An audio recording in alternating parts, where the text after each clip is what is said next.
In today's video, I'm going to teach you how to adjust text spacing in Draw.io. If you're creating diagrams, flowcharts, or wireframes, getting your text to look clean and readable makes a big difference.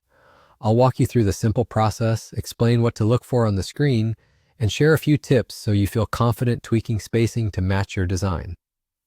First, open Draw.io in your web browser. You can start a new diagram or open an existing one. Either works. Give the canvas a second to load and make sure you can see your shapes or text boxes on the page. If you're starting from scratch, drop in a shape or add a text box so you have something to work with. Next, select the text you want to adjust. You can click once on a shape or text box to select the whole element, or double-click to enter text editing mode if you want to highlight specific lines. The key is that the element containing the text is selected. When it's selected, look to the right side of the screen for the Format panel. You'll see tabs like Style, Text, or Arrange. Click the Text tab if it's not already open. In the text settings, look for the option labeled Spacing. This control lets you fine-tune how much room there is between lines of text, and, depending on the element, it can also influence the padding inside a shape.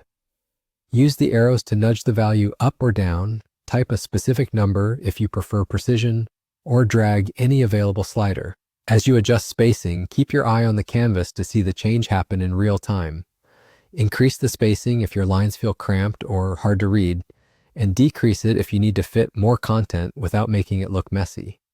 A few helpful tips while you adjust. If you don't immediately see a difference, check that the text actually has multiple lines. Line spacing is most noticeable with wrapped text or paragraphs. If the Format panel isn't visible, look for the panel toggle on the right edge of the screen and open it. And remember, undo is your friend. If a change doesn't look right, just revert and try a smaller adjustment. When you're happy with the result, click anywhere on the canvas to deselect the text and take one last look at the overall layout. Consistent spacing across all your text elements helps your diagram feel polished and easy to scan. That's it. Your spacing is adjusted and you're done.